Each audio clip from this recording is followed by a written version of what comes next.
Okay, recently MaxGeo has embarked on a development drive to automate all processes in relation to drilling and sampling data management. The company has been integral in leading innovation, providing their clients with increased transparency to accurate data and reporting. Business Development Manager Laurel Baum has been assisting clients with MaxGeo for the past 19 years. Please make her welcome.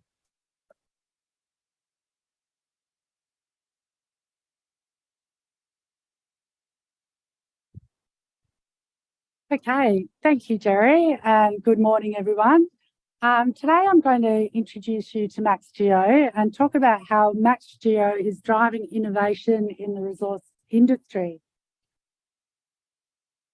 So MaxGeo was founded in 2001 with the focus of collecting quality geological data and making it more accessible to mining and exploration professionals. We work with our clients to improve efficiencies around data workflows, ultimately providing improved insights into the business. We have 270 clients around the globe. They range from junior explorers to the larger companies with multiple mining and exploration projects. Our clients are exploring or mining for a range of commodities, including gold, diamonds, lithium, base metals, PGEs, mineral sands, and rapidly gaining popularity in rare earth elements. Our offices are located around the world. Our headquarters are in Fremantle here in Perth, and we have an office in Joburg, Vancouver, and London. We have a global team of 55. The team includes geologists, GIS and IT professionals, developers, software engineers, and data scientists. You may have heard of DataShed, our flagship product. DataShed is a data management application allowing for the consolidation of data across the complete life cycle of a project. It has a cloud-based user interface, providing transparency to data anywhere, anytime. Logchief is our digital data capture application, providing validation at the point of collection and direct integration of the data into your database. Lease control for the efficient management of data related to tenements and agreements. So typically, the investment in data management in comparison to exploring or mining budgets is extremely minimal. Looking after the most valuable asset of a company, the data, is sometimes considered a low priority. This is not surprising. Data by nature is extensive and ever evolving. Organising and analysing data coming in from various sources is time-consuming. Without accurate and efficient data collection, storage and analysis capacity, an organisation can make the wrong decision based on incomplete or incorrect data, or just get left behind in the race to find the next big deposit. Keeping continuous improvement in mind, it is interesting to consider the way we do our banking and access music. It is so different from what it was 15 years ago. However, industry professionals seem contented to operate data management processes around exploration programs the same as they did 15 years ago. I think slowly, as a whole, the industry is adhering to benefits that can result from the utilisation of data science in today's modern world. So what are we at MaxGeo doing to overcome these issues? What are the problems and how do we solve them? Data. When drilling is done on site, an astronomical amount of data is collected from various drilling companies, assay data, geological logging, and perhaps orientation and geophysical surveys, to name just a few. Collecting all the data associated with drilling and sampling campaigns can be daunting. The fact that data is flowing from different sources and equipment doesn't make the task any easier. Where does the data get stored? How is it integrated and analysed? Many things have changed in this space in recent years to improve efficiency and productivity within a team. Many data efficiencies have been introduced as a result of the automation of data integration generated by an exploration or mining company. What technology trends has MaxGeo embraced to provide better and drilling and sampling data management solutions? Data platforms. Where is your database stored? Browser-based applications have provided increased transparency to geological data. Regardless of where the data is stored, it can be accessed from anywhere at any time. In this diagram, everything in blue indicates managed by the client, and orange indicates managed by MaxGeo. Historically, the database has been stored and managed on the client's premise. Sometimes it is underestimated the cost of maintaining a server and IT services. More recently, cloud-based hosted solutions have been introduced. These enable companies to outsource the management of their geological data, yet retain transparency and self-service to the data.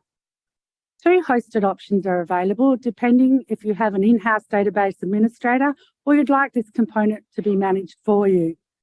Both options remove the requirement for in-house IT servers and backups. Automated processes such as assay, PXRF and plod loading can be set up easily in this hosted environment. AWS platforms provide security, IT infrastructure monitoring, backup storage, and are easily scalable according to requirements.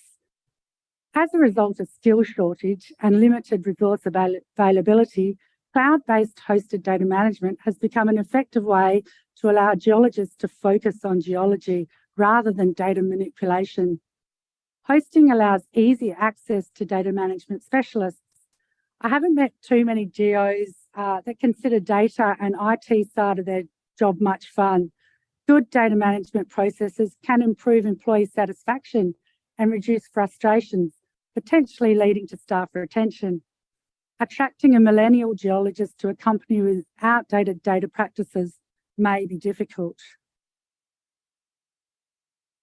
Today, we have a vast range of tools to assist with data integration.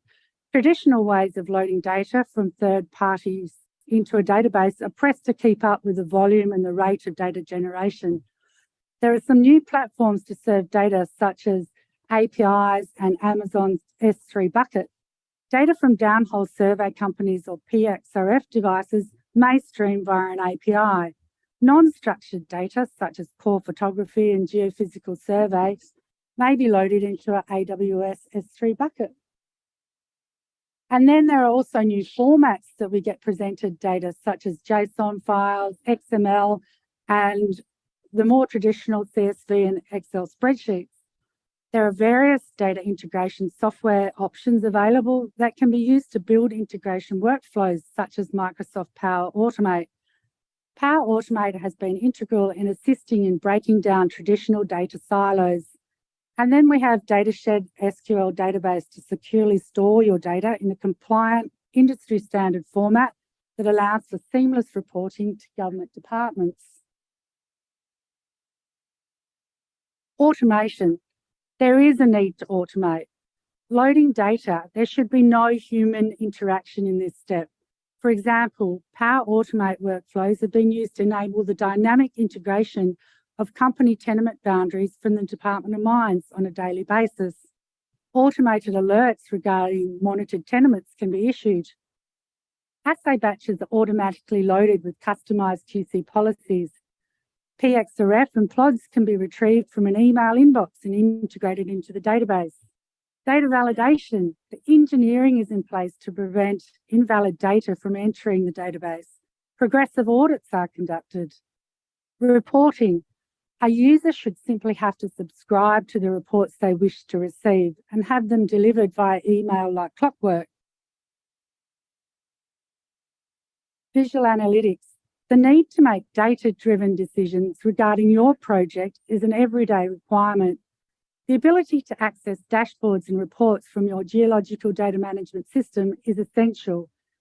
Our recent development has been with Power BI and integrating it into the DataShed 5 platform. This speeds up the development of generic dashboards and reports and also provides the option to create bespoke solutions for clients.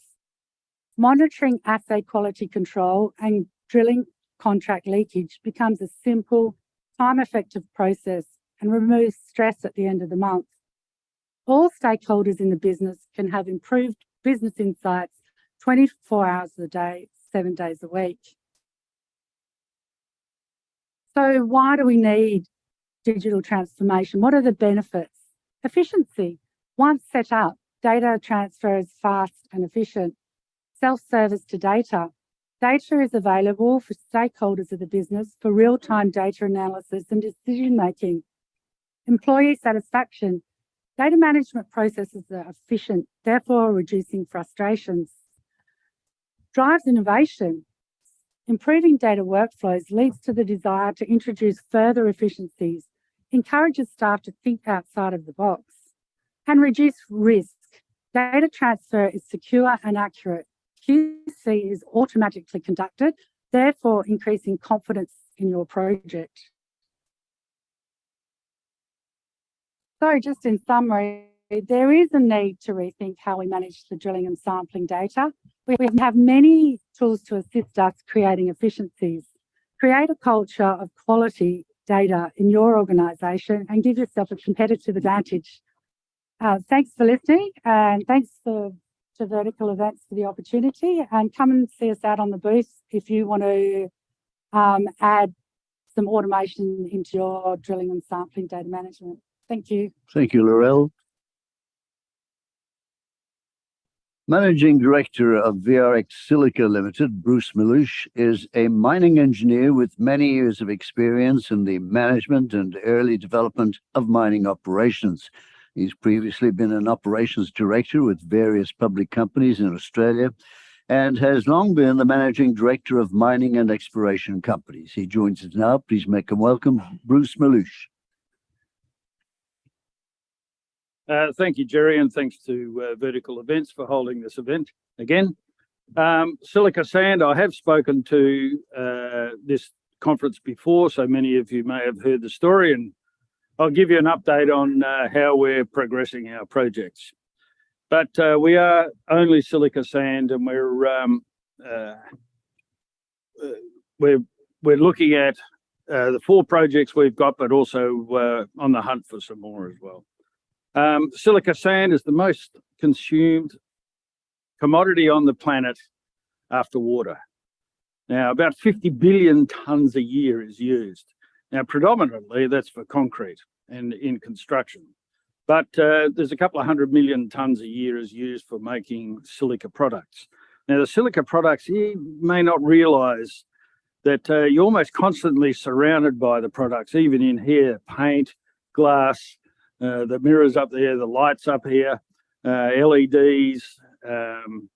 It's a product that you take for granted. And you probably take it for granted because most of it is imported. We produce very few silica-based products here in Australia. We're looking to change that. But the big demand at the moment is for solar panels. They're very obvious. But things like fiberglass insulation, the flat glass for windows, building cladding, smaller amounts used for swimming pool filtration, paint, plastics. In your phone is a heap of silica, and simple things like rubber tires for your car. Now, they're not products you immediately think of sand.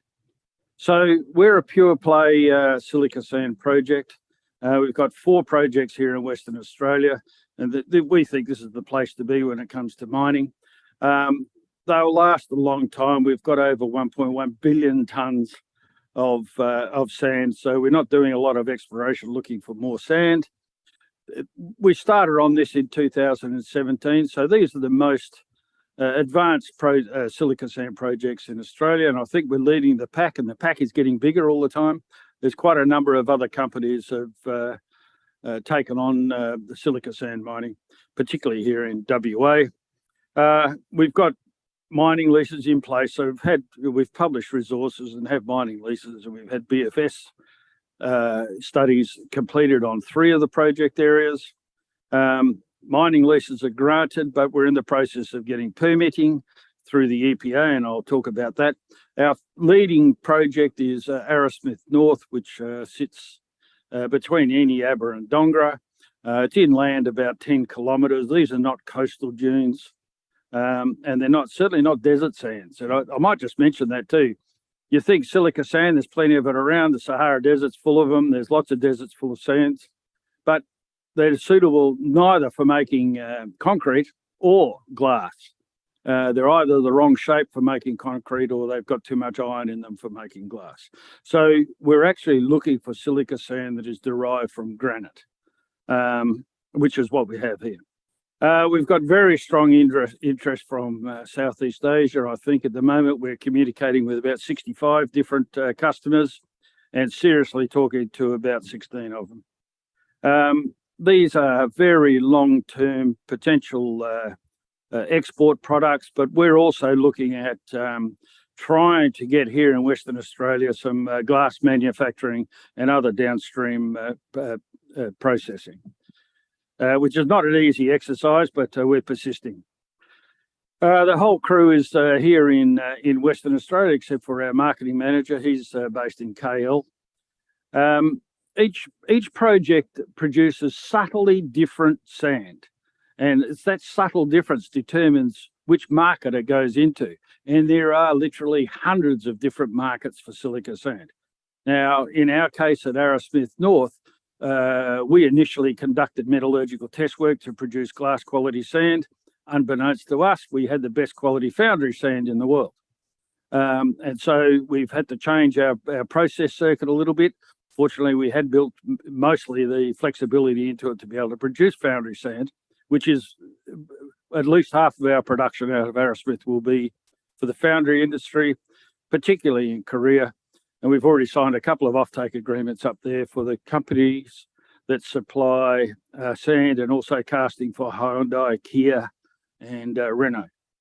But these tenements were selected for the fact that they had the right geomorphology, so they've got the right sands derived from granite.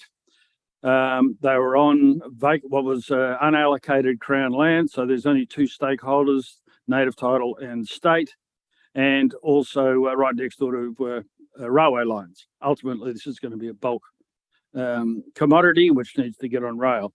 But we've also got good solutions for power. We've got now water at two of our projects, more than enough to need. So we're working on permitting at the moment. Arrowsmith North, it's got about 200 odd million tonnes in reserve. We're looking at a 2 million tonne a year plant, 100 years. We've grade controlled 9 million tonnes, so we've got actual detailed scheduling for the first 6 years of production. The 2 million tonne a year plant, we've got a patented process circuit. Part of it is part of development that we've been conducting for the last couple of years, and we're using flotation to remove feldspar from this particular type of sand. We've revised the capital estimate. We're probably going to have to do that again with the price of steel moving as it is. We recently released the fact that we've got plenty of water at Arrowsmith North, and it comes from the Yarragadee North, it's a 350 metre deep bore. The approvals, we're at the point now where we've just got comments back on the ERD, the Environmental Review Document, and that's ultimately the document that gets approved by the EPA. And we're revising it now, subject to comments that we just received last week, which were promised to us in June. So it's been a long, drawn-out, frustrating process, but we're getting closer and closer all the time. And the comments we got back were nothing we can't handle. And we'll revise that, and we're aiming to get a revised document relodged before Christmas. Arrowsmith Central is at the second stage, which is an environmental scoping document. The scoping document describes the studies that are required for the assessment to take place. That's been sitting there also since about June, and the EPA have told us that they won't work on this one while they're working on Arrowsmith North. So we've got to do one after the other. This bush here, it's all about waist deep. It's called Quangan Heath. It's predominantly Banksia, but they're very shallow roots. You can imagine, even though it looks nice and flat in the background there, it's actually the top of a sand dune that's about 4 kilometres wide and about 12 kilometres long. It's about 15 metres thick to the point where we're going to mine it, which is well above the water table. And because it's loose sand, it's got very shallow root systems on it. So we developed this technique called vegetation direct transfer, whereby we take out a sod of earth and we remove that in front of mining and put it back to where we have been mining, and it keeps all the root systems intact. It's a process that makes it difficult for the EPA to approve, only because they've never seen it before. Fortunately, it has been done. Iluka conducted some trials not far from where we are, and it's easily the best outcome for rehabilitation. Summerhayes will follow Arrowsmith North. Now, the reason why it's higher grade, Summerhayes is very high grade, and this is glass that is suitable. It can make glass that is suitable for putting over solar panels. Now, that's a market that every glass manufacturer in the world wants to be making that glass, because it's a market growing at 30% per year. So there's huge demand for it. And if the world's going to get close to carbon zero, they're going to need a lot of solar panels. The top 10 producers of that type of glass are all Chinese. So we're looking to try and get into that game. But Summerhayes, we think we can also use VDT here, because the recalcitrant species here are very low shrubs and sedges. So we've got a granted mining lease. We've done a lot of metallurgical test work.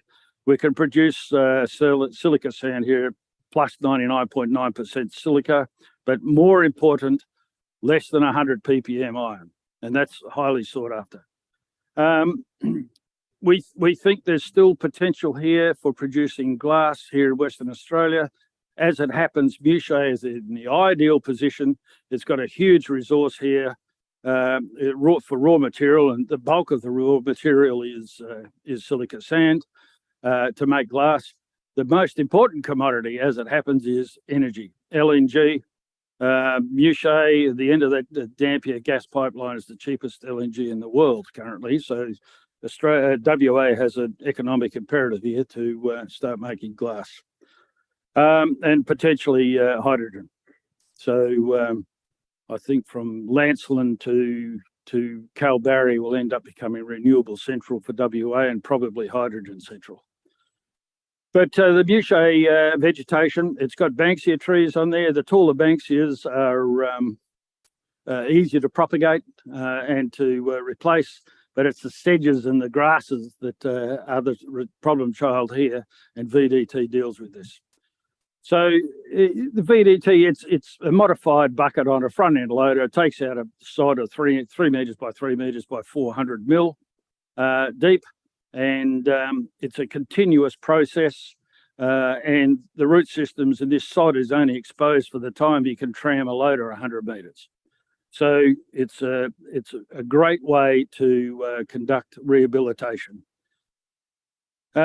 Simple flow sheet. It's the key to this is actually attritioning, and to both the projects. And attritioning is an agitated slurry where the grains rub on it, and it polishes each of the grain. And it polishes, as it polishes, it takes off a bit of quartz, but it mainly takes off clay, and the rest of the circuit's just getting rid of the clay. So it's quite a simple process, uses a lot of water. It has some reagents, but there are no toxic reagents in it. In fact, they oxidize in a matter of days. We take our ESG responsibilities very seriously. But we've also recognised that the best time to deal with these ESG considerations is at the planning stage. So we're thinking about these quite a bit, particularly when it comes to energy, and we've got options there for hybrid gas power supplies, power supply, but also industry innovation. We're already heading down that track with patents pending on some of our process. We're engaging with stakeholders almost continuously, and it's a big part of our operations. We're actually looking at a few other things. We've applied for an industry innovation attraction fund grant of the state government. We can select a grain size out of Summerhayes that it runs about 50 ppm iron, and we're looking to grind it into a flour. Doesn't seem like much, but products like LEDs need silica flour, but the interest we're getting from overseas is the production of silica gel. And the gel is used as the thermal protection in industrial size lithium batteries. So it's a market that if somebody says how many lithium batteries are going to be needed, who knows? And the requirement for thermal protection is also a market that nobody really knows how big it is, but it's potentially very big. And we will start this in any case if we get the grant, and we're shortlisted for that. We'll accelerate it. We're about to get published in the Critical Minerals Prospectus, which is produced by Austrade. That will probably get us another 100 inquiries for Mushay. VDT, we've applied for a native vegetation clearing permit at Mushay to go and trial VTT, mainly to work out how we're going to deal with those Banksias. We've actually applied for some geothermal permits at Arrowsmith. Around Arrowsmith, Eneabba are probably known hot rocks, mainly because there's a lot of gas drilling done up there, but there's potential for getting geothermal power, one, to power the plant, and two, potentially to make hydrogen. We're probably competing here with FFI. Not sure how we'll go there. And also at Arrowsmith, we're talking to a number of companies here to put a powerhouse at a gas wellhead. So we will get the gas after it's dewatered, but before it's compressed. And we could put a power station in there so there's no LNG transport cost. It's very cheap power consideration. Board and executive hasn't changed. More recently, Ryan Baxter has joined us. He's got about 15 years in and around silica sand, particularly on exports and logistics. And Yanil Kim, our marketing manager, so he's based in KL. He just finished a road trip through Japan, Taiwan, Korea, and we've got a whole heap of new inquiries from that trip. We've got about 500 odd million shares out there, market cap at 75 mil. We've got 7 mil in the bank. We're not spending a lot of money at the moment. It's not a high rate, particularly while we're in this EPA approvals process. So we think we're in the right time, right place, but also more important, the right commodity. So these are very long life silica sand supply prospects, deposits. We could use the WA gas reserve and hydrogen projects in the Midwest to somehow integrate with our projects. Long-term supply of essential raw materials. Other raw materials are available here in WA for making glass. The potential here for capability of Mushay to produce high quality glass. And the ultimate aim here is to produce solar panels in Western Australia. If we produce the cover glass over the top, all the components for a solar panel can be manufactured here in WA. So thank you very much. If you've got more questions, come and see us at the booth.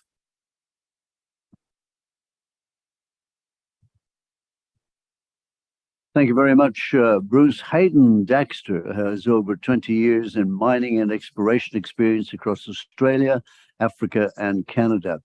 He's a geologist with vast experience in remote and challenging projects within the gold, lithium, and iron ore sectors. He has held various senior roles in operations, project management, logistics, and has an impressive track record in delivering results whilst adding shareholder value. Please welcome Hayden Daxter.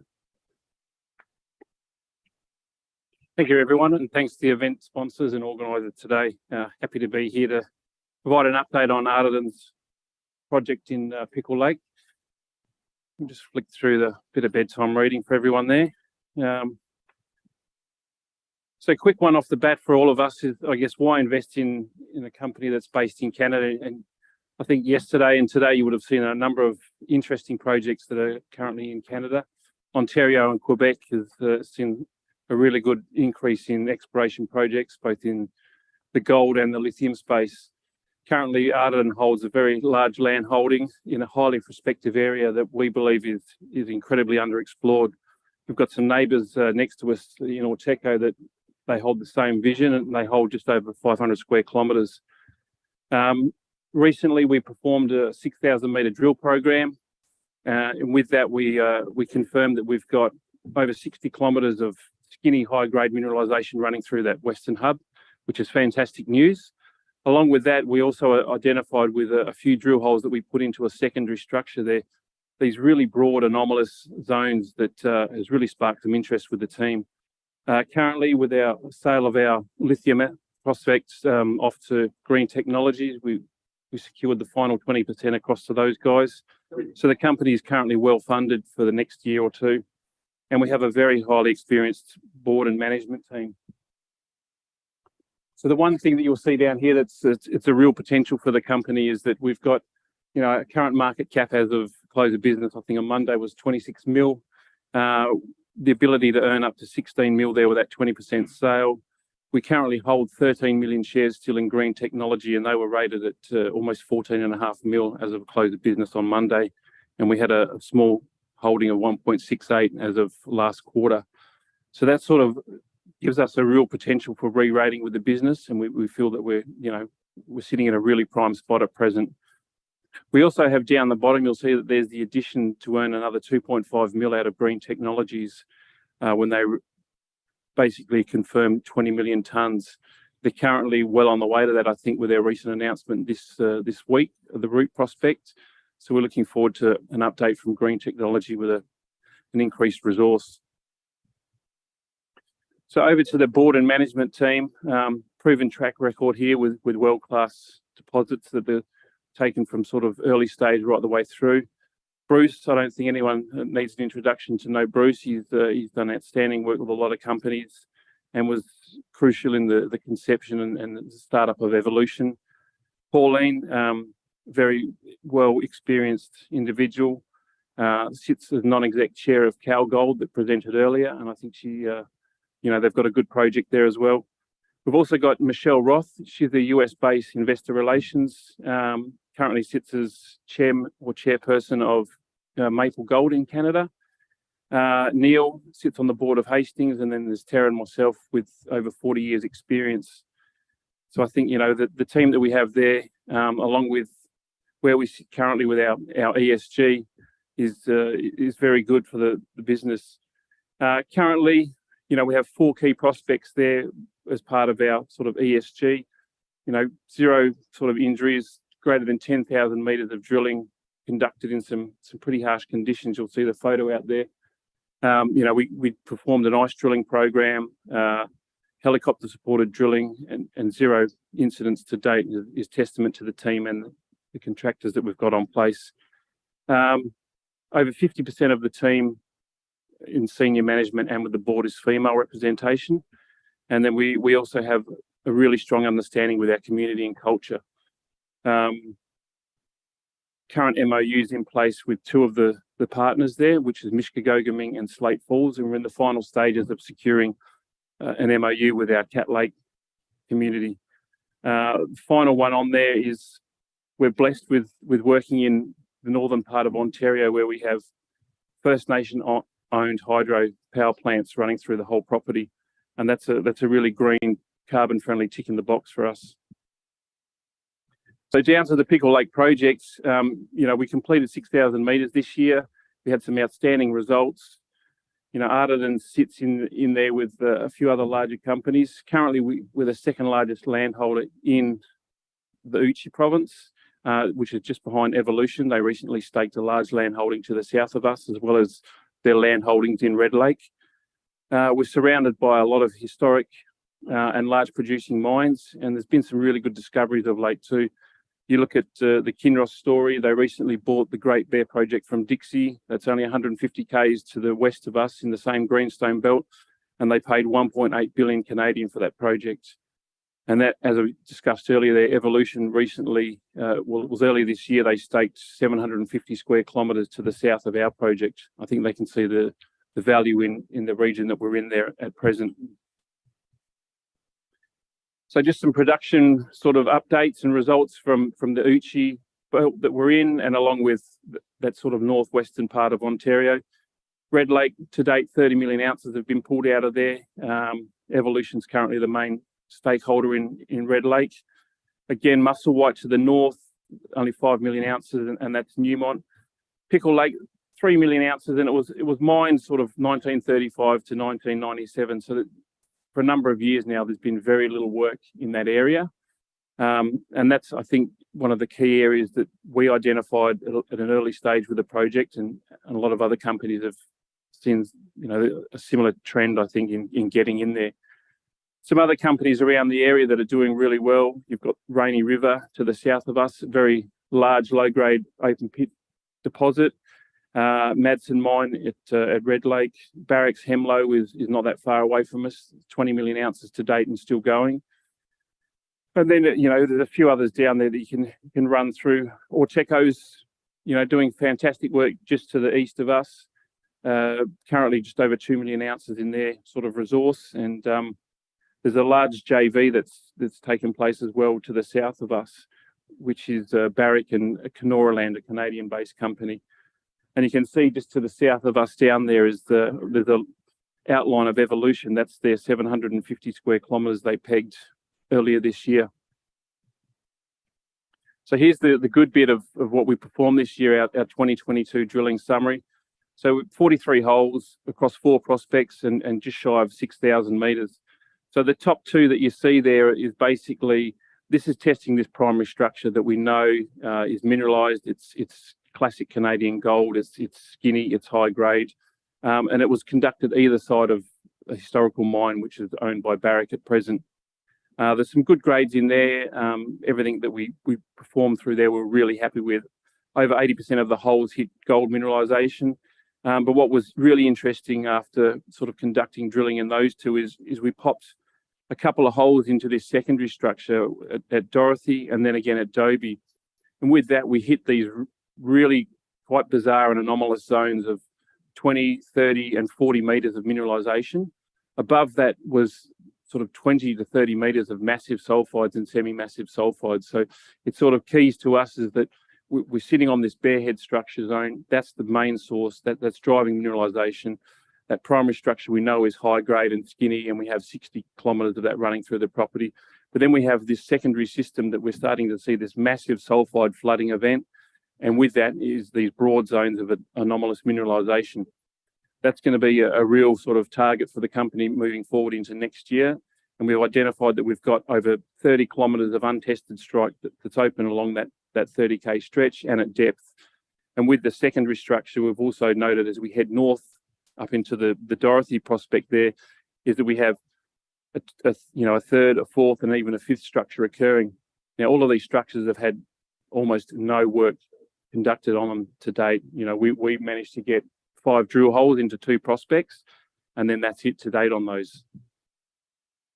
So here's a good summary of basically why we targeted this area. Was we had some historical results. So everything highlighted in yellow is the results that we produced this drill program, and then the ones unhighlighted are basically from historical results that we published in 2020.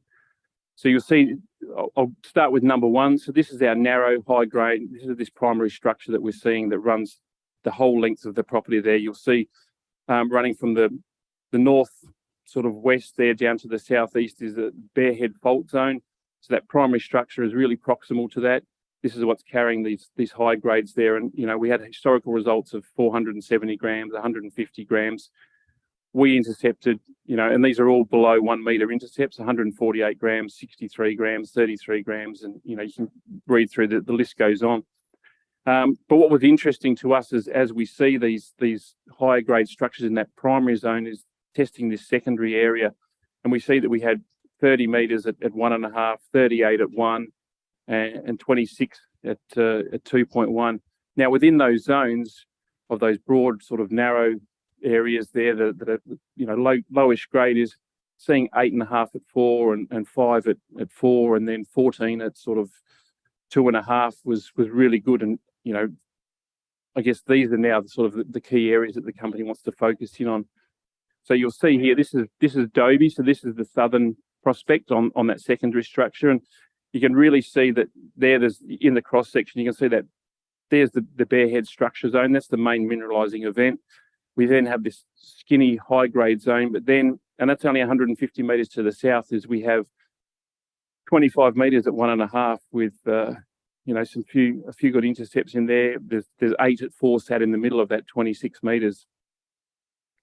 Now from Dobie down to Golden Patricia, there's not a single drill hole that's been put through there with assays, and we've got 2.5 kilometers of strike. We've also got a very similar event occurring at Dorothy, where we've got, I think we're about 400 meters off of that primary structure. Again, we tested 2 holes there, 30 at 1.5, 38 at 1, and some interesting zones of high grade within those. And likewise, we've got greater than 4 kilometers of strike in this area that's completely untested and open at depth. What's interesting though also at Dorothy is we have a third structure just in there that's highlighted in green that's coming in. There hasn't been a single drill hole to date in this area. And then if we expand the map out, you'll see that we actually have a 4th and a 5th structure running into an area where they're all ramping into each other and into a collision zone.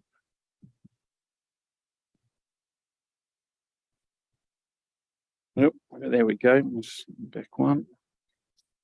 So looking at that's the property and hole. So you can see the distance across there is, we've got 50 odd kilometres from the top of our western hub down to the bottom there. We tested the Dorothy prospect, Tonsil, Dobie, and then Esker. And what we did as part of that was really working on the structural events, taking an orientated core and understanding some of the driving forces behind mineralisation in the zone. We took a lot away from Great Bear, as they had a project very similar to us. It had been looked at by a lot of companies. They drilled out, identified some mineralisation, but then they took a lot of time in understanding the structural events. And to date, that's earned them a really handsome prize, with Kinross purchasing that deposit there for 1.8 million. So we've identified now that this area is continuous. There's 50 odd kilometres of primary structure that's mineralised, and within that secondary structure is I think the key target now for the company going forward. And then with that, when we look at, we've got 3 hubs that we've looked at here. The Western Hub, we're testing that at present. It's showing us that we've got some really interesting work. The Eastern Hub, we did a little bit of work in 2020 on this area, but it remains sort of untouched to date. And the Southern Hub is completely untouched and greenfield for the company. There's a large shear zone that runs through the bottom of this Southern Hub at present, and then that sort of abuts the Evolution mining area that they've picked up. So the potential in the area for us at present is, you'll see in green is all of the permitted ground that we have. And then the ones with the purple call-out boxes are all the permits that the company's received this year from the Mines Department. So we received 9 approvals for early exploration permits across the property. The blue ones are currently in circulation with the Mines Department and will be granted within a 30 to 50 day period. And that leaves 1 prospect out to the far west, which will be in circulation within the next 4 weeks with the government. So we currently have a small resource at the Cass prospects, a couple of historical resources in the areas that we've been drilling. And then when we look at where we're at there in Pickle Lake, we've got some interesting neighbours in Evolution, Orteco, Newmont's there, and Barrick as well. So it's the potential for us is massive in this region. And I think that when I first started 3 years ago, that this whole area was basically free and could be staked, and now it's basically at a point where it's full. So news flow for the company is we're currently finalising our 100% earn-in agreement with Xyro on the new Patricia property. We've received 9 permits, as mentioned previously. Very strong cash position at the moment with the 20% sale of our lithium asset. And then we're currently in planning now for our 2023 drill program across that Western Hub. What we can expect for the first quarter of next year, drilling to start in late Q1. Continue to grow our knowledge and build that geological model across the Western Hub. We've got a couple more permits that will get issued and they'll come through. We'll continue to strengthen our relations with our First Nation partners and then maximise our winter road that we have out there to get some logistics out to the base. Just a corporate overview there. So there's our share price. We're at $0.01 the other day. Shares on issue. our market cap at 26.6, and then as we discussed earlier, with our, the current cash in the bank and the re-rating potential of the company is large. In essence, I think we're in a tier 1 jurisdiction in Canada. We have sealed access from Thunder Bay. We have a Canadian office based in Thunder Bay and a small team out there. And we see a real potential for this project going forward for the next year. We have a booth currently next door, so if you have any questions, please pop by. Thanks very much for your time. Thank you. World Resources is a well-funded lithium and gold explorer. Their flagship Ravensthorpe lithium project is located only 12 kilometres from the operating Mount Cattlin lithium mine in Western Australia's southwest. Outcropping and high-grade pegmatite along a 4-kilometre trend demonstrate the prospectivity of the area, and drilling is scheduled to commence upon receipt of environmental permits. Bulletin's CEO, Mark Zaar, is here to update us on this exciting project. Please welcome Mark to the podium.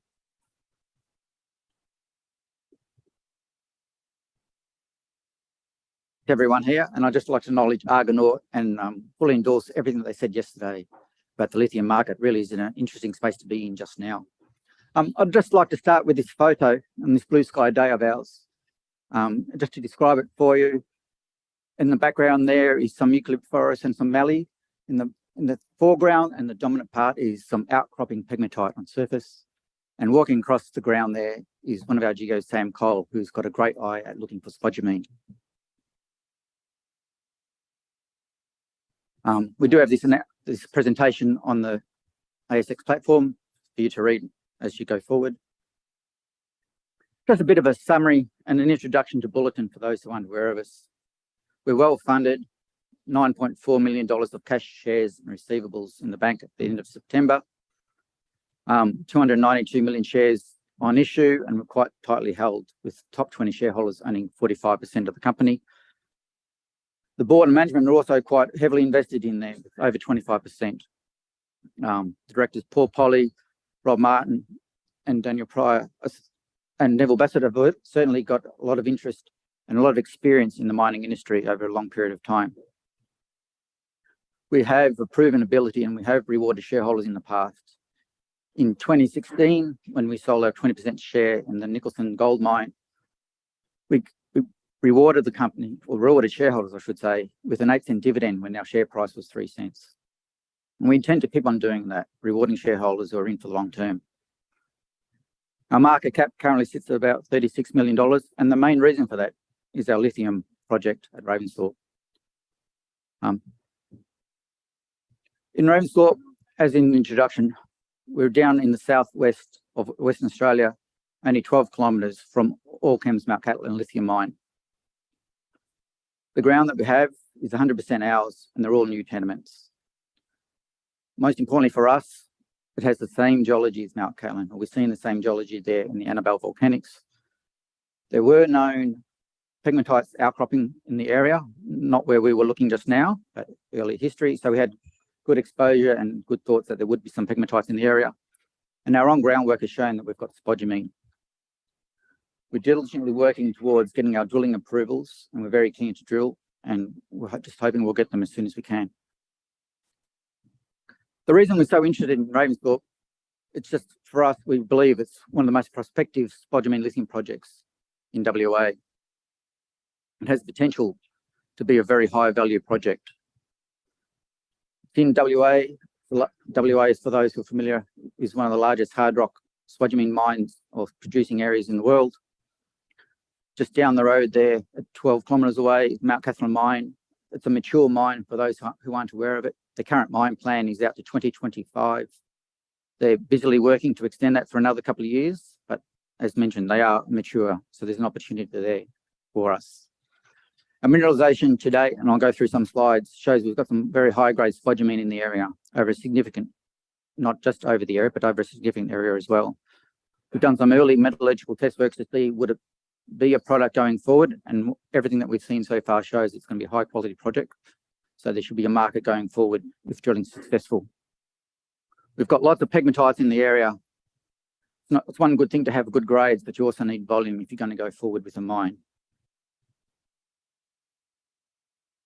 So this is a map of the main area for us, our main project, the main area of interest for us.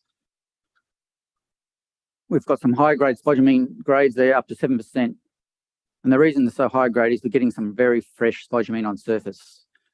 Spodumene, the lithium, I should say, as it weathers, it's quite mobile and you can get some lower grades near surface. But if you've got fresh material, you get the high quality, good grades. Our highest grade rocks there are actually about 8%, which is a related mineral called amblyconite.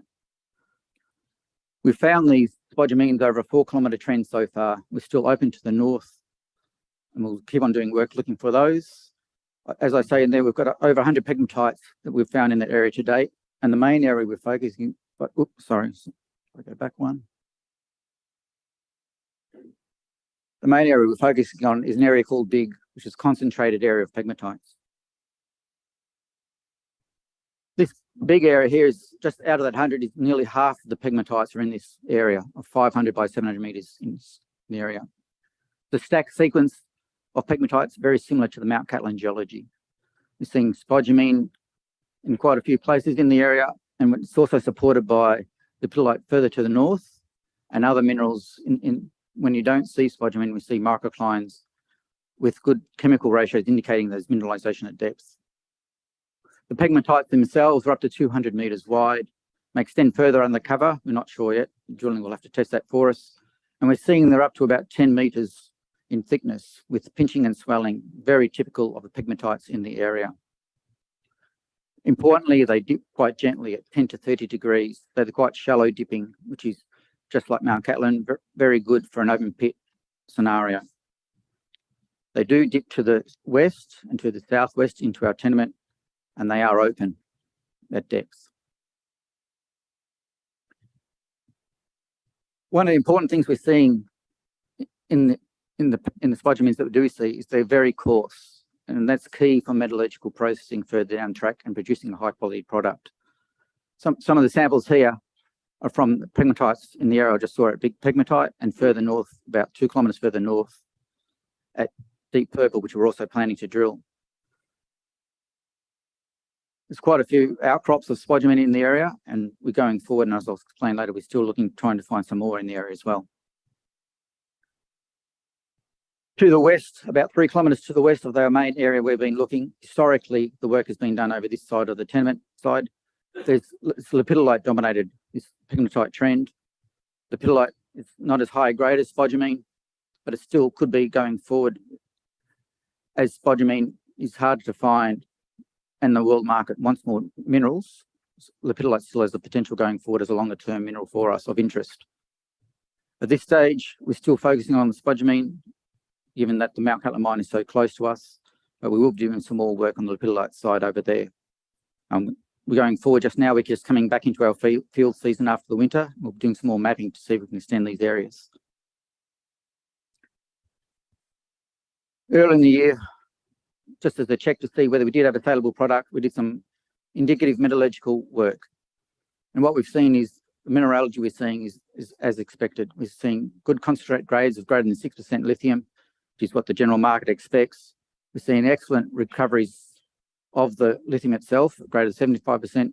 And importantly, we're also seeing very low deleterious elements, less than 0.5% iron. And that's very important going forward in the battery metal space. The work that we did was just preliminary. We took about 100 kilos of sample from surface and put it through. And our consultants, metallurgical consultants, are indicating that if we do further work, we'll even improve those outcomes even further. But as it stands now, even just what the work we have done, it should go well through the current conventional processing dense media separation systems.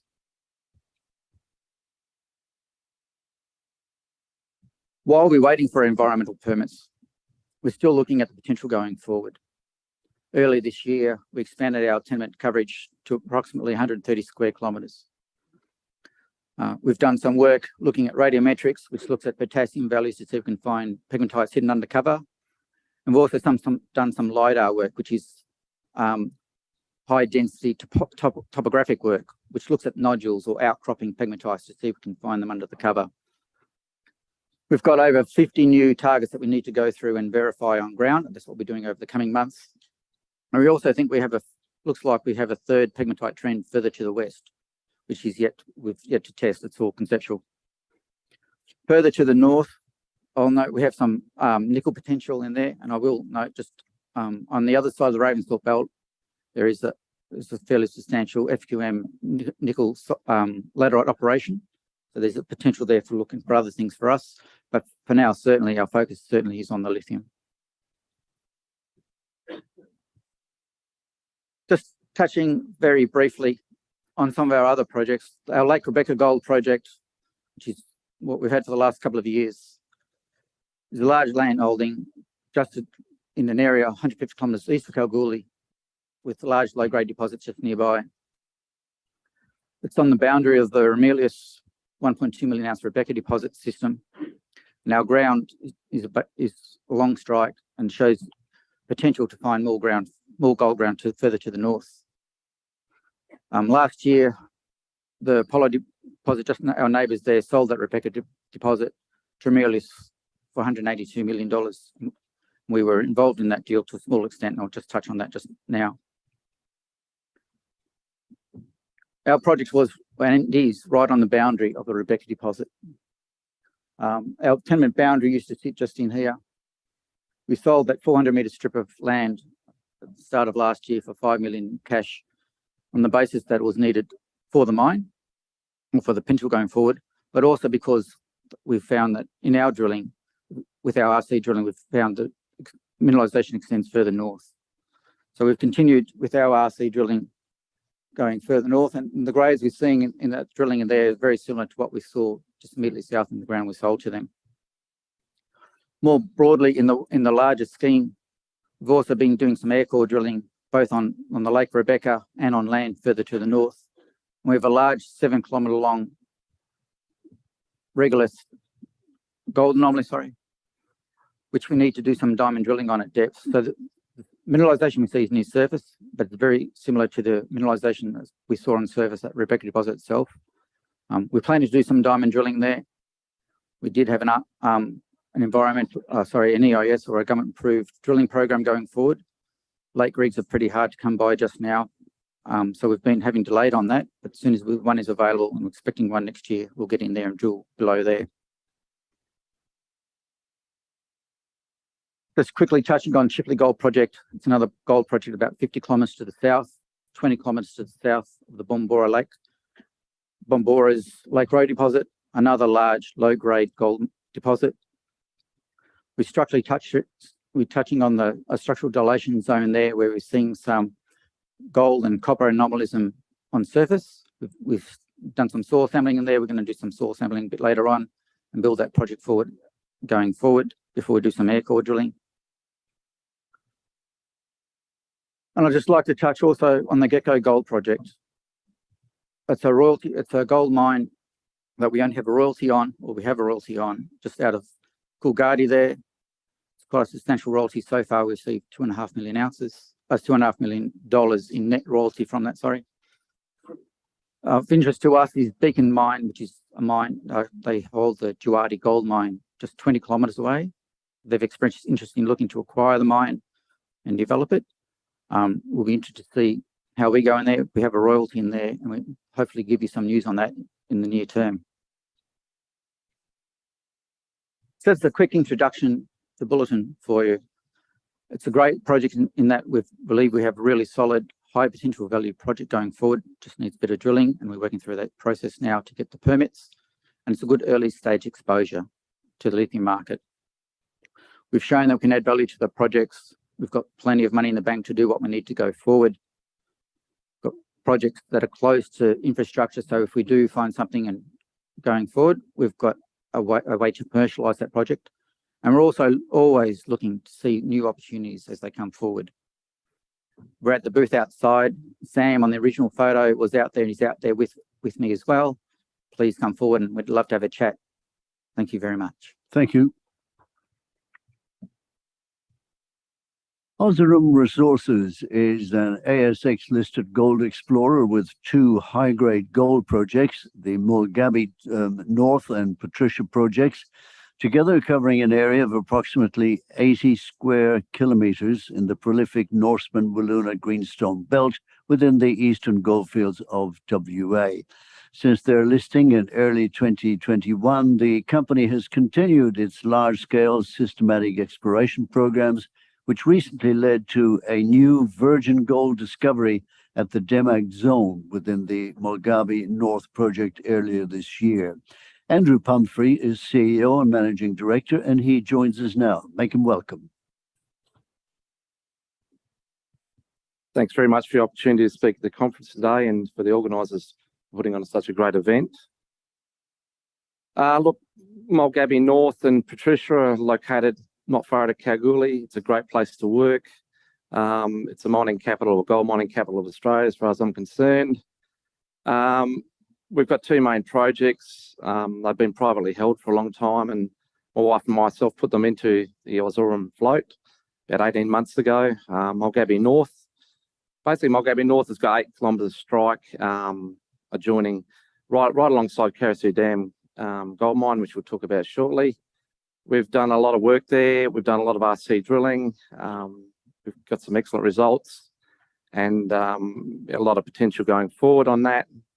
Also, Patricia is located about 30 kilometres northeast of Mulgabi North. So again, as a high-grade gold project, had limited historical exploration. We've been RC drilling there. We've had some really good grades. And yeah, just want to go through the story of Ozorum today. So on the corporate side, fairly tight shareholding. Basically, myself and another director hold probably 40% of the shares. So we've got cash in the bank, pretty low market cap at the moment. We've probably suffered like everyone else due to the, I suppose, lack of interest in the junior gold space right now. But we're pretty confident that's going to turn around. I mean, gold's always been a long-term commodity. So I've been in this business for a long time, and I've seen the ups and downs. I remember when gold was $250 an ounce in Kalgoorlie. And you know, even when it was going up to $1,000 an ounce, everyone said it'll never go any higher. And now we're still in Australian dollar terms at $2,500 an ounce. So if you're in production, it's a great profitable business to be in. And my background has been mining. I've done a lot of private mining in the past. And obviously the directors, Geoff Williams is a well-known mining engineer that has brought companies like this into production. And Martin Holland is a corporate director. And we've got Andy Tudor, who is the managing director of Nexus Minerals, which is only about 60 kilometres north of us, and Steve Hewitt Dutton. So that's basically a sort of corporate snapshot. Look, I just think we've got a strategic location is the key. As I said, it sort of took me 30 years to accumulate these tenements right in the heart of Eastern Goldfields. It's a great place to be. There's over 30 million ounce gold endowment there, and sort of significant mining operations like Sunrise Dam, Granny Smith, Wallaby, etc. So that's basically the laboured and tectonic zone, which that's where Patricia is found in that zone. And then we've got the Keith Kilkenny Fault, and that's basically where Carosue Dam was found. Carosue Dam's a fairly new discovery. My wife and myself both worked on that project for Adavale when it was found, and actually held these projects before that discovery. So we've actually seen the evolution of this district. So we know sort of a lot about the area, and I think it gives us a big strategic advantage over a lot of other explorers.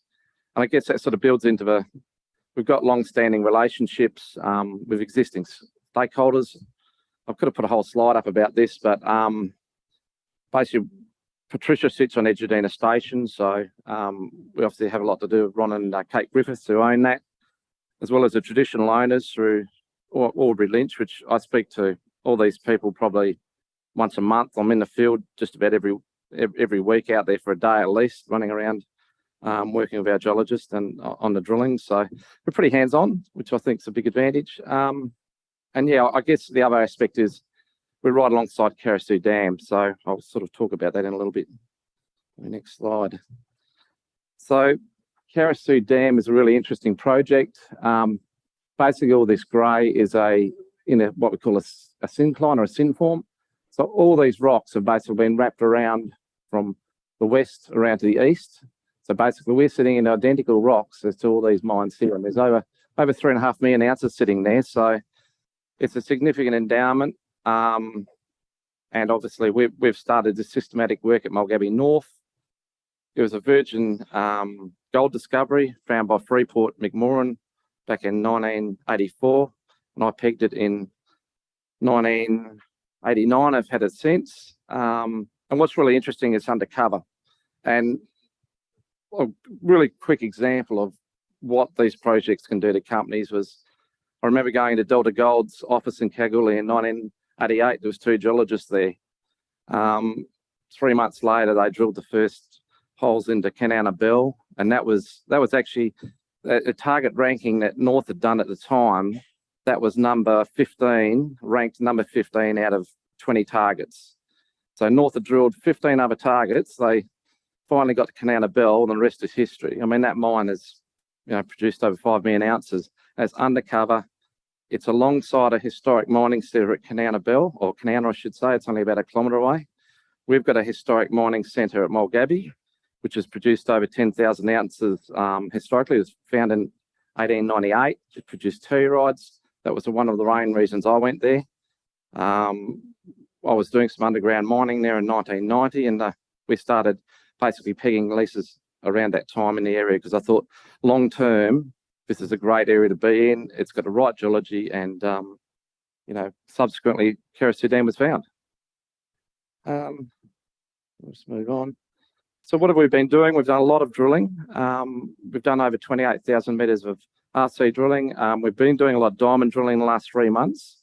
So we've actually hit some really great results at DMAG, and it's basically over 2.4 kilometres of strike. We've been getting significant RC intersections. So looks a great project. It looks really good. We've got some high grade in there. I still think we're going to find more high grade going forward. And we've actually got sort of 2 lines of mineralisation there. One that's right on the relief shear, and there's what we call the western primary mineralisation also. So we'll be following all this up with further drilling. We've got the RC rig planned to start again next week. So that'll be really interesting to see how that goes. Just on the air core, again, we're very aggressive, sort of, I guess, post-IPO. I believe the only way you're going to find gold is by drilling. There's no easy sort of solution to this. So we did a systematic air core drilling program all the way along the relief shear. So that was sort of gave us some really good results. And basically we got about a 4 kilometre anomaly. Just to give you a bit of an idea of the scale of that, the supergene gold mineralisation the blanket there is over 100 metres wide and even wider in places, and up to sort of 10 to 15 metres thick. So there's a lot of smoke in this zone, and that's what you expect around a significant mineral system, is to be seeing that supergene mineralisation. Of interest, we've had a number of holes which have intersected reasonably good grades in the actual saprolite. So that's how we use our targeting. And one of those areas was the DMAG, and some of those results of 4 metres at 2 grams, straight away we knew that we weren't far away from something. And obviously that was followed up the RC, and I think the second hole we drilled there was 56 metres at 1.3 grams. So, and that was close to true width. So, that gives you a lot of tonnes really quickly when you start getting those sort of widths and grades. We also, another really interesting part of a project is the paleochannel gold mineralisation. So we've noticed that we've got a paleochannel zone that basically runs parallel to a relief shear all the way down. That's hit grades of up to 162 grams per tonne. And I always sort of say, like, gold didn't drop out of the sky, it's got to come from somewhere. And these paleochannel gold sources are usually from primary mineralisation. We now know through all the geology work that we've done that the paleochannel drainage is actually going to the south east. So we've got still significant paleochannel right up here at the top of the headwaters. So that's telling me there's a gold source up there that we haven't found yet. So that will be targeted with us, with future drilling, and gives us lots of opportunity. I'm a big believer of doing good quality technical geology. My wife's got a PhD in geochemistry. I'm a geologist also, so we've done really good systematic work, and it just takes time. Part of that work is the gravity work that we've done. We did a lot of close space gravity, and that's defined this really nice gravity low corridor. And when we've actually got the Saracen Minerals did a gravity survey over our project and all of their tenure probably about 5 years ago and gave me the data. So basically all those mines sit in what we call a gravity low trough. And it's very clear that we've got the same, all these blues and greens, the gravity low. And that indicates to us that we're in a significant zone of basically weathering and alteration. And that's what you expect to see. If you're in a big gold system, that's a typical signature of what we expect to find. I guess a little bit on the rocks. We know that our rocks are pretty well identical to Carosue Dam because we're in that folded sequence. So that gives us a lot of confidence that this project has got potential to grow. We're seeing these intrusive porphyries, which are really another important part of the Carosue Dam mine sequence. And another aspect of it is a late basin clastic unconformity, which I'll talk about a little bit later. With gold deposits, they're all very structurally complex, so and quite often faults play an important part in when you're making a discovery. So we've actually done quite a lot of work. I've had a structural geologist working on this for some time, and we've basically done a fault interp on the whole of our Mulgabby North project. And basically what we're looking for is anywhere that we can see a cross fault that goes across this main structure is where we're going to get our high grade mineralisation. Fault interps can be a bit problematic, but I think we're getting close to understanding what's going on. And typically when you find where a fault will cross that primary structure, that you can end up with grades of anything up to 50 metres at 12 grams. I mean, that's what they see at Carosue Dam, and that's all fault controlled. So I'm confident with more drilling that we're going to be seeing some really high-grade mineralisation at Mulgabby North. And people forget Carosue Dam took a long time to evolve. It was a low-grade gold project to start with. The top of these systems, it was typically only 1.3 to 1.5 grams. I mean, Sons of Gwalia mined it for a few years and they closed it. Saracen came along through Raleigh Finlayson and bought that project very cheaply. And basically, it was a low-grade operation at the start, but as they understood that system better and did some deep drilling, then the true, I guess, the high-grade nature of that project came out, and it was common for them to be hitting anything up to 50, 60 metres at 6-7 grams plus. So, but that time scale, that took them 10 years. I mean, we've only been able to sort of really start throwing serious sort of money at this project for probably 18 months. So we've achieved a lot in that small space of time. A little bit more on the sort of key features. There's, I guess, in all these seriously big gold deposits, there's a number of key features that we see with them. And one of them is near a translithospheric fault, like a major fault. You've got to have a big plumbing system. We've got to have intrusions. And obviously, there's one really important aspect is also this spatial association to an unconformity. So we've actually found that unconformity, and we've done a lot of work on actually trying to understand exactly where we sit in a stratigraphy. And this is actually a strat section of one of our diamond holes. And what that has told us is we've got the unconformity that we see at the Golden Mile, you see at Canana Bell, you see it Invincible, and obviously we've got it. And there's not too many other gold deposits you see that. So that's, to me, is telling us that we're definitely in the right place to be. And just really quickly, we're seeing probably 4 mineralisation events, and that's what you also expect to see in these bigger systems. There's a number of alteration events, not just one or mineralisation events. So that also gives us a lot of confidence in the project. So what are we doing going forward? Look, we haven't stopped diamond drilling all year.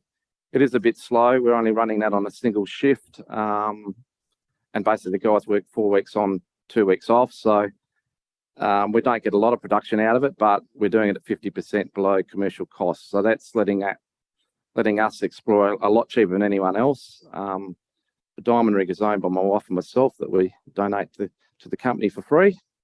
basically all they've got to do is pay for the drillers' wages and the consumables. And I was a exploration drilling contractor in a previous life, so I had a little bit of practice of how to run these things. So it's been working really well, and it's given us the luxury of being able to sort of stop and start drilling if you want. Not that we have, but we're not under the pressure of having to deal with contractors that have got their own expectations. So we've obviously just done our structural work, which has been really important. That's to find some really exciting new targets. We're going to start drill testing these shortly.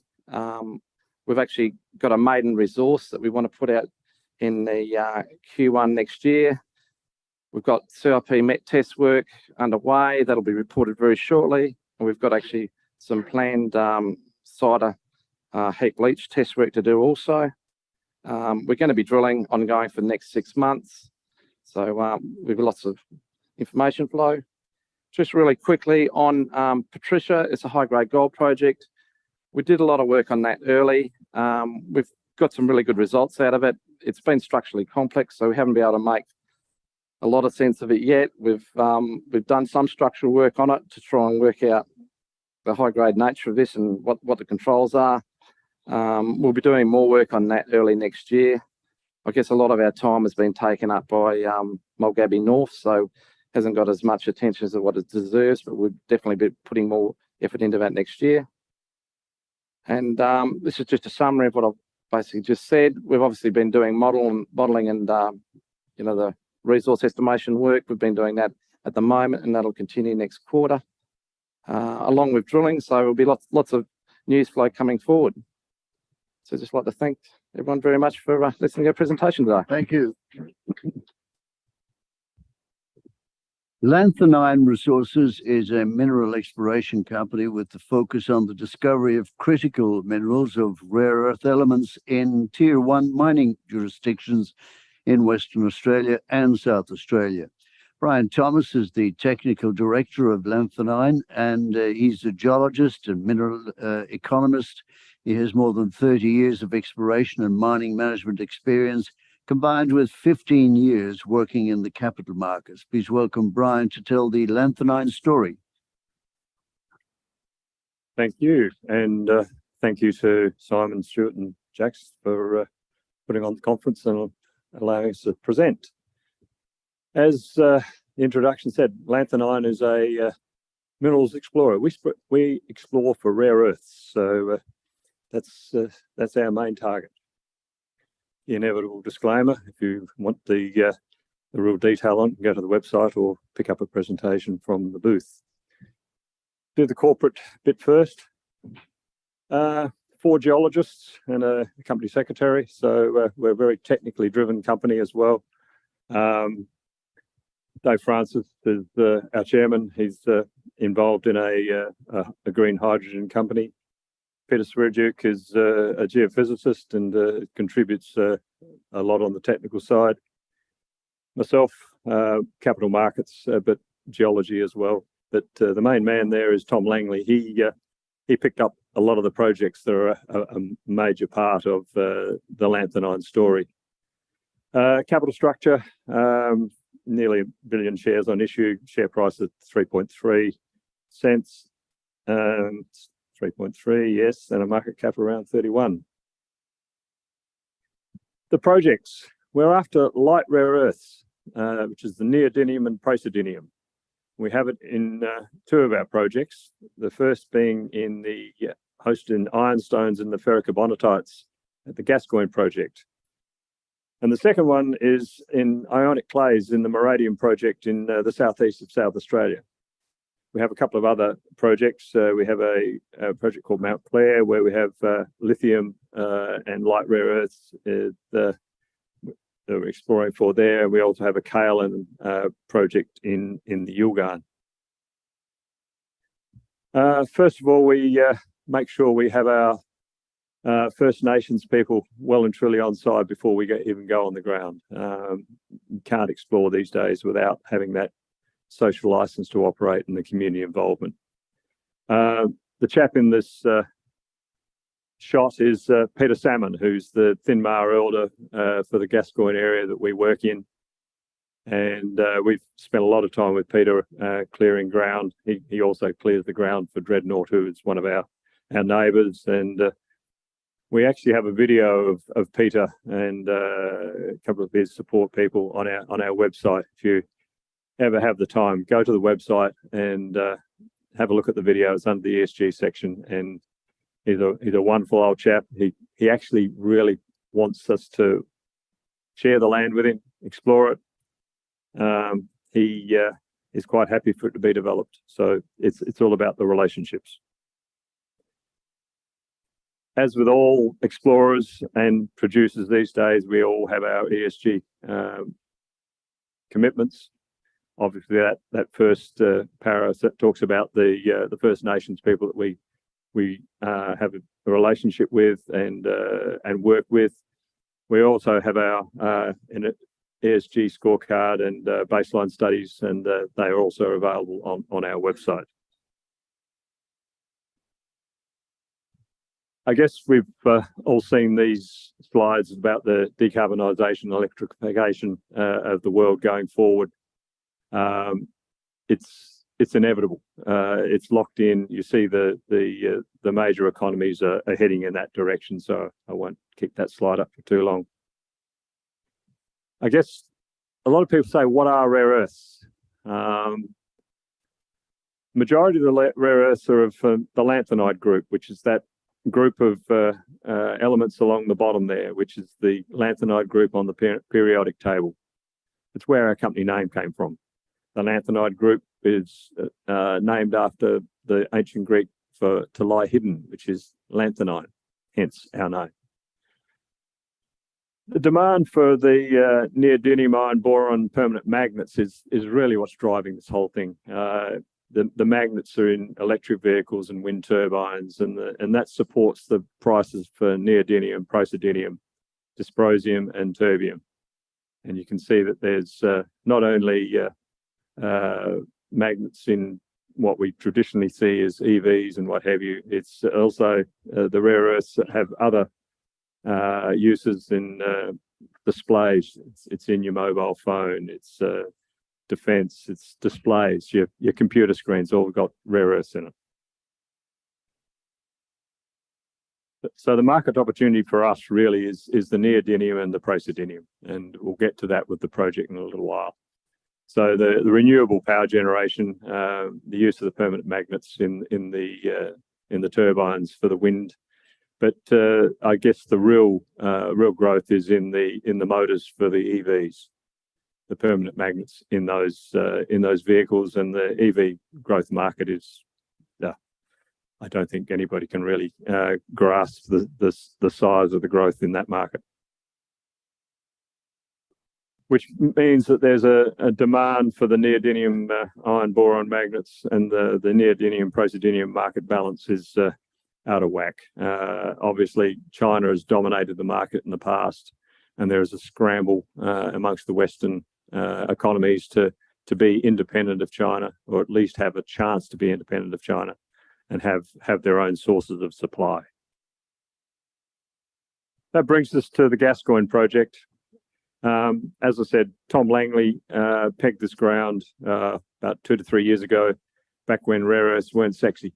He couldn't believe that the ground along strike from Hastings, who had already outlined some rare earth occurrences, was vacant. Picked it up, knowing that there was going to be occurrences in those two ELs, one to the southeast, one to the northwest of the Hastings ground. It's on what we call the Bald Hill lineament, and it's, where are we? It's that corridor that holds the Delaca supersweet rocks and has access to the deeper mountains for the intrusion of the ferrocarbonatites, which are part of the Gifford Creek ferrocarbonatite sequences that have been well documented in academia, and a source of all our rare earths in this area. Hastings have been in the area for quite some time. They have a market cap around 500 mil. They're building a mine that's under construction now. They've been at it for a number of years. they've been pretty active recently. They bought a stake in a downstream processing company called NEO, which is TSX listed, but mainly their operations are in Europe and North America. And they also make permanent magnets in China. So Hastings have got themselves a downstream solution to the rare earths, and that makes them a very attractive proposition, to the point where Mr. Forrest put the money in to buy that stake out of his private vehicle. He can see the future. The other player in the area is Dreadnought. They picked up a lot of this ground, and any of you saw Dean Tuck's presentation yesterday would have, even he admitted that when he pegged the ground, he wasn't aware that the rare earth potential. He picked it up for manganese, nickel, copper, whatever, and then went back and had a look at the radiometrics mainly, picked up, and that's where yin came from, which is right there, Dreadnought. Dreadnought has had huge runaway success. They've got a market cap of $300 million, mainly on the back of this yin discovery and the other discoveries they're making in the Gascoyne. They've got probably some of the broadest intersections of ironstone, and the grades are just really, really significant. Our Lions and our Edmund project obviously are either side of Hastings on that Bald Hill lineament, and we have the same ironstones outcrops that Hastings have built their whole resource on. So there's been no real rare earth exploration in on our tenements. So we went out earlier in the year and did a rock chip sampling program, and I'll get to those numbers in a couple of slides. And we've just recently finished a drilling program to drill those first few ironstone outcrops that we've discovered. As I said, Hastings have got a mine. They're building a mine. This will be Australia and the world's next rare earths mine. Their pits are already planned. There's Fraser's, Simon's, Bald Hill. I've named obviously after the lineament. You can see how close we are with our prospects there. Lions 11, 12, 13, and 27, which are the first areas. I guess the key really is those numbers. They have a resource. They actually have a reserve, Hastings, and they're building their mine. I guess really for us, this is our money slide. We went out there earlier in the year and picked up about 150 rock chip samples and sampled the ironstones that we knew existed just from walking the ground. So Lions 11, we obviously picked up some very, very significant rock chip assays there. 8% total rare earths, 2.8% neodymium and praseodymium. And you look at most rare earth explorers, even producers, they talk about their rare earth grades in parts per million. We've got percentages, and this is what Dreadnought also has. So the key really is looking at the ratio of the neodymium and praseodymium in the total rare earths in 12 and 13 and 27, and that's the key. That means it's a very high value rare earth package, because the two key elements that you're after, neodymium, praseodymium, are a high percentage of your total rare earths. These rocks are absolutely identical to what Hastings have got less than 2 kilometres away at their pits. We even did metallurgical test work using the rock chips and came back with the same recoveries that Hastings have got with their test work. We're very open with Hastings and also with Dreadnought. We have a good cooperative relationship with both companies. Hastings keeps looking at our rock chips and our drill intersections. We haven't actually got the assays for those drill intersections, but we've seen what they look like, and they just say they're the same as what we've got. The percentages are the same, the ratios are the same, and it's that neodymium praseodymium ratio that is the absolute key to the whole thing. Just the slide of the ironstones. If you come to the booth, there's a piece of that sitting on the table in the booth. I guess for the broader picture, you've got the Bald Hill lineament is that main corridor. We've got this pull-apart basin here where we've discovered that there's a rash of these carbonatites below the surface, which are the source of our ironstones.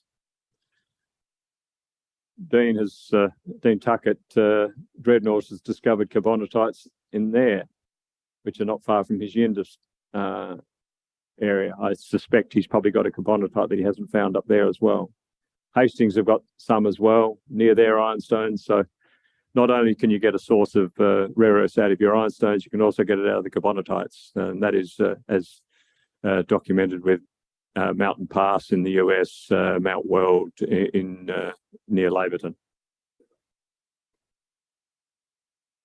Moving right along, we also have a rare earths project in South Australia, which is an ionic clays rare earth project. We're neighbouring Australian rare earths. They floated on a resource at Coppermurra, which is down there, and it's in a very shallow series of locks and perilla sands. These things are no more than 20 metres below surface and 20 to 30 odd metres thick. So we're targeting those same areas as Australian rare earths is targeted.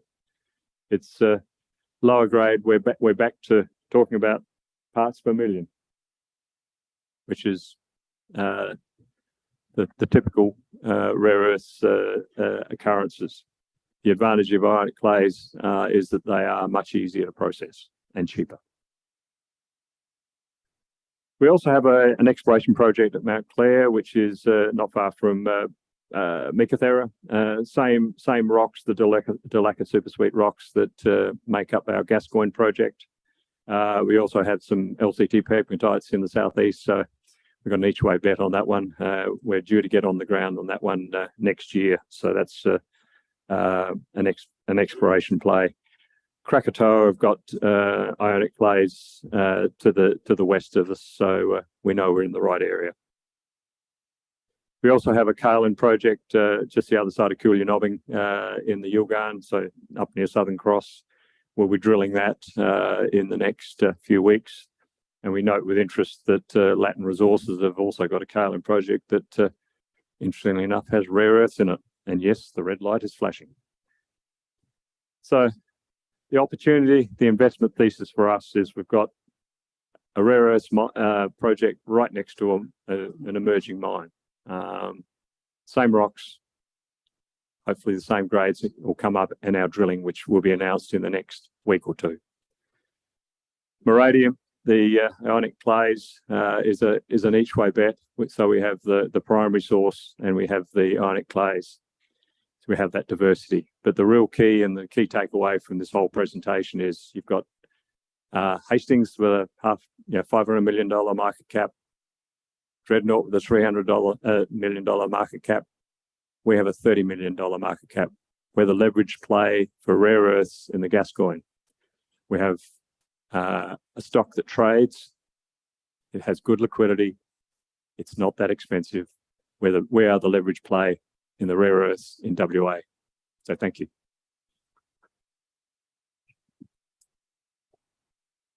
Now, just to remind you, ladies and gentlemen, as we have one final presentation to go before lunch, that we have a prize which will be drawn here just after the next presentation before going to lunch. Ashton George, Regional Director of Broking Firm EBM, will be here with some valuable prizes like bottles of wine. Toro Energy Limited is an ASX-listed uranium development and exploration company with projects in Western Australia. Toro's tenure is in Western Australia is also prospective for gold and base metals. Executive Chairman Richard Homsony has extensive experience in the resources industry, having been the Executive Vice President for Australia at TSX-listed Mega Uranium since April of 2010. He's also worked for North Limited, an ASX-listed top 50 internationally diversified resources company in operation, risk management, and corporate prior. to its takeover by Rio Tinto. Please welcome, ladies and gentlemen, Richard Homsony. Thank you, Jerry. Thank you all. Toro Energy has spent the last 5 to 7 years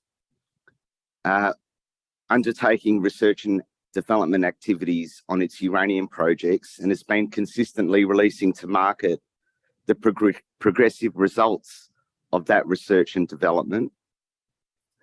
But a month ago, we were able to publish a scoping study which essentially monetizes the results of that patient research and development over many years, and it's been transformational for the value of the Wiluna uranium assets that we hold. And I'll explain in brief throughout this presentation what the opportunity is with Toro. We have a low market cap of around $60 million. We have a very experienced board in uranium. Both Richards have about 2 decades experience in uranium, so we understand the industry pretty well and the development cycle of the assets. So what does Toro have?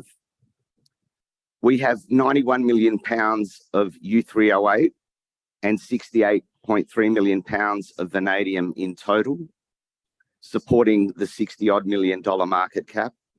Our flagship project is the Wiluna uranium project that holds 62.7 million pounds of uranium and all of the vanadium. We have obtained federal and state approvals, but obviously we need to refresh the substantial commencement condition in our state permit. What we've been doing over the last 5 to 7 years is working out whether the proposal that we sought a permit for and obtained a permit for is the optimal uranium project. And what you'll discover today is that we are working towards a much bigger, much more valuable project. And at the appropriate time, we will approach government and seek the appropriate amendments to those environmental approvals. Sorry, I do have a pretty bad cold. In terms of what the scoping study disclosed in late October, it disclosed that at the Wiluna uranium project, we have 4 deposits: Lake Maitland, Centipede, Millipede, and Lake Way. We undertook a scoping study on only Lake Maitland, and it disclosed the 610 million Australian dollar pre-tax NPV, a modest capex of 270 million Australian dollars, including EPCM and contingency. We get a rapid payback of 2.5 years, an outstanding low life of mine, all-in sustaining cost of US $28, which is amongst the lowest in any OECD country for a uranium or undeveloped uranium project. Life of mine cash cost of $23 US. We also have a large package of tenements that have been staked for their uranium potential. And whilst we had a bear market in uranium for over a decade, with Fukushima, we drilled that tenement package and we made a very early discovery of nickel sulfide, massive and semi-massive nickel sulfide in 4 places, which I'll allude to later in the Dusty Nickel project. This ground has been held by uranium companies since the 70s, so it's never been drilled beyond basement. And with our drilling, we uncovered 4 excellent discoveries. So clearly the uranium market is driven by the demand for electricity generated by nuclear. In the last couple of years, we've had a couple of physical funds going into the market to buy physical uranium in the spot market, which helps support a healthy price. Again, I'm not going to bore you with the decarbonisation and electrification theme, which you've seen in many PowerPoints.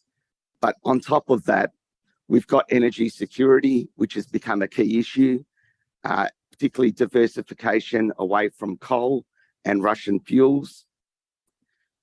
Clearly, the world has subscribed to aggressive greenhouse gas emission targets in order to meet net zero by the middle of the decade. Nuclear has to play some role in many countries in order to achieve those aggressive targets. The rising cost of electricity in Europe is particularly a massive issue which supports strong fundamentals for the uranium price. The small modular nuclear reactor is going to be a very lucrative source of demand for uranium going forward. Rather than your traditional nuclear build, you'll see many communities subscribe to using the small modular nuclear reactor to complement the intermittent renewable fuels. And again, this all bodes well for a buoyant uranium market. Supply side discipline by Cameco and Kazakhstan has also contributed to excellent fundamentals for uranium going forward. We have 437 operating nuclear reactors in the world. That requires 74,000 tonnes of uranium annually to fire up. The world currently produces 57,000 tonnes of uranium annually. So there is a supply deficit at the moment. Obviously, that's being met by drawdown on inventories and other secondary sources of supply, but that will exacerbate quickly. Most of the world's production comes from Kazakhstan. There's great headroom for Canada and Australia to play a key role in supplying this clean energy fuel going forward in order for economies to grow and bring down the cost of electricity whilst achieving excellent environmental targets. This is the chart showing you the price of uranium over the last 10 years. So after a modest decade, we're entering into a pretty buoyant period. I said before that we have the Wiluna uranium project. Just trying to work out how to use the pointer here. We own those three deposits, Lake Way, Millipede and Centipede, and we also have Lake Maitland. We did the scoping study on Lake Maitland, primarily because our research and development activities produced the most optimal results on Lake Maitland ore, which is clay dominant. And that presence of clay is what leads to not optimization opportunities, but transformational opportunities with the processing flow sheet. At Lake Maitland, we own 100%. We also own 100% of Lake Way, Millipede and Centipede. At Lake Maitland, if we make a decision to mine based on a definitive feasibility study, we have Japanese parties that have the option to acquire a 35% interest in Lake Maitland for $40 million US. Those Japanese parties are JORD, Japan-Australia Uranium Development Company, which is a syndicate of electric power companies, and Itochu. And we also have Itochu in its own right as part of that syndicate. And a shout out to our Japanese friends for a great soccer result overnight beating Germany. Now, what did we do at Lake Maitland? Well, as I said, we undertook a scoping study to monetize all the research and development work. And given that research and development work, we found that we can now extract the vanadium, which acts as a valuable byproduct credit to our C1 cash operating costs of about $4 Aussie a pound of uranium. We've got an outstanding pre-tax NPV for Lake Maitland. Remember, Lake Maitland is one of 4 uranium deposits. There are still 3 other uranium deposits at Wiluna that we can bring online and essentially use the same processing plant. We got a rapid payback of 2.5 years. We generate $100 million Australian a year. We've assumed a $70 US per pound U3O8 price and a modest $5.67 US price for vanadium, which currently trades at about $7. And we've assumed a 70-cent exchange rate. Our CapEx of $270 million includes contingency and EPCM. We've got those excellent life of mine all-in sustaining costs of $28 US a pound. We're high grading the mine. So in the first 7 years, we generate a lot of revenue, and our cash operating costs when we're producing more uranium are at $15 C1 and $23 US all-in sustaining. So it's a very robust project. It goes for 17.5 years, very low strip ratio. There's no drill and blast. You're simply digging up the sediments on the top of the lake. The mineralization starts at surface. It goes to an average depth of 7-8 meters. Very simple. We produce in total 23 million pounds of uranium and 12 million pounds of vanadium. And I would urge you to look at our detailed scoping study release to get more of a handle on what the value of Lake Maitland could be. So previously, in previous studies, we were going to mine the red part of Lake Maitland. Now we're going to mine the red and the green. So the pit has expanded enormously. And the final bullet point there is that we're generating now an extra 560 million US out of Lake Maitland alone. Lake Maitland is one of 4 uranium deposits making up the Wiluna Uranium Project. The levers for growth for Toro are immense when you consider we've got another 3 deposits that we haven't even touched yet in looking at the research and development innovation that we arrived at over the last few years, whether it's amenable at those deposits. We know that they will be, but we know that it works best at Lake Maitland. So hence, we're leading with our chin with Lake Maitland. Basically, beneficiation has been a key step in achieving these fantastic financial results. We essentially take 2 million tonnes of ore, get rid of the clay, bring it down to 500,000 tonnes of ore. We got 3.3 times the uranium grade. Beneficiation is a physical process, conventional cyclones and screens. We then take that 500,000 tonnes and put it into a hydrometallurgical circuit.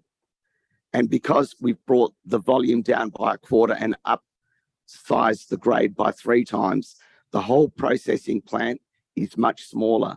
The leach tanks are much smaller, 1/3 of the original size. The power consumption is less. Because we can beneficiate that ore, we found that we can run water through that ore in a filtration step, and we can get rid of the salts. When you get rid of the salts, you bring down your reagent use by a factor of 20, hence the outstanding operating costs that were disclosed earlier. So this has been a transformational increase. We've eliminated the salts, the chloride, the deleterious elements that consume reagents. We've brought down the volume. We've now brought down the power consumption because everything is smaller, lower environmental footprint. We've eliminated capital-intensive CCD tanks and evaporation pond step. We can now use ion exchange. We can use ion exchange. We can get the vanadium out. The vanadium costs us next to nothing to extract at the same time as the uranium. And we've got uranium and vanadium coexisting in 3 other deposits in addition to Lake Maitland. So that's a summary of the process improvements. This presentation has been obviously lodged on the ASX platform. I urge you to unpack it. I don't have time to go into depth about the science of it all, but essentially that gives you an idea of what we've been doing over the last 5-7 years. We haven't been screaming from the rooftops about uranium. What we are doing is we're trying to work out what the best project to permit is. What is the most optimal, financially feasible and technical project to get that 270 million capex working and generating the most bang for your buck. We've drilled for nickel while the world went off uranium, and we've had excellent success on the nickel. We can't use EM. People have been critical. You can't use EM, therefore you're not going to discover uranium. Well, we've found komatiite, a large komatiite sequence. We've obviously, our geologist is a big Richmond supporter. Dusty and Hooly Dooly, they're the lab results. You're getting outstanding grades and widths, ore grades and widths. The next 2, Dimmer and Jumping Jack, we only have XRF results because the lab is still processing. What you'll see is that, yes, with the fact that we can't do EM hasn't inhibited us. We're not constrained by science, and we're making discoveries. The nickel drill is still going until Christmas. We also in the Yandal Belt prolific gold mining district, at one stage 10% of Australia's production. We have undertaken some gold exploration. We did announce a good result on Monday. We over 4.2 meters, we got 1.2 grams per tonne gold. Next year, it's probable that we will look at demerging the gold and nickel from the uranium. It's something we're contemplating. Richard, you're running out of voice and we're running out of time. Yes. So all I'll say, one deposit out of 4, and we've got a 610 million pre-tax NPV. Please have a look and see whether we're worth more than the $60 million market cap that we currently have. Thank you. And go get yourself some honey and lemon will soup, indeed. right? Now, before you go anywhere, ladies and gentlemen, we have a draw just after this presentation. Before going to lunch, Ashton George, Regional Director of broking firm AVM, is with us. Where are you? Oh, here he comes. And he has got not 1, but 2 bottles of wine.